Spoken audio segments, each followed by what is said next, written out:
लगवा देना, गर्मी आने वाली है।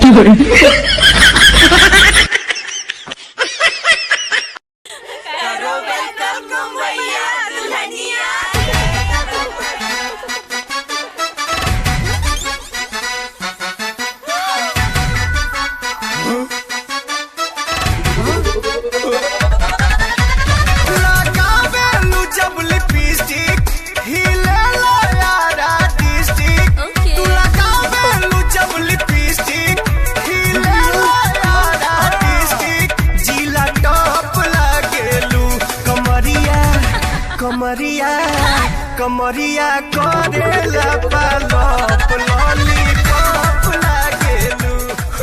कौन बजावत रे? बेचा तारा कुल्फी या बजावा तारा लॉलीपॉप।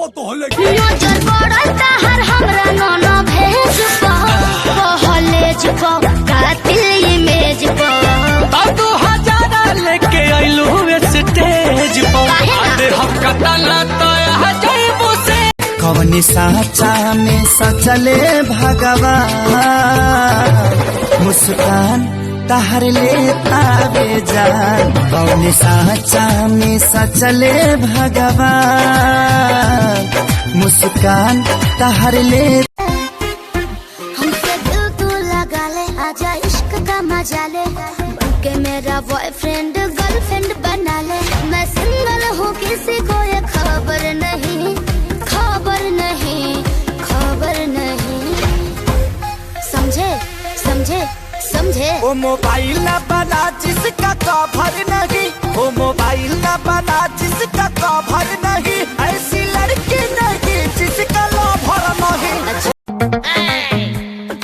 सरकार इतना कुछ बनौले बा तबो तू दूसरा के खेत में हक के भरभस करत तारा। घरवा में आदत देखे नु पहाड़ी में बढ़िया से निमन से होला। उम्र मेरा जब से चढ़ गया जवानी का बारूद भर गया और जिसको भी देखो हर कोई यहाँ मेरे में खो गया।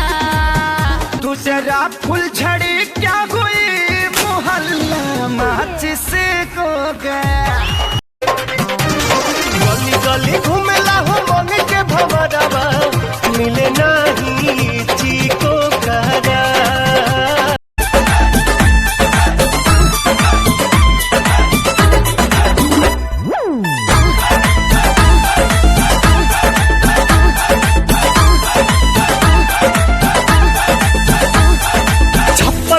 के चोली तोहर 90 के मुस्कान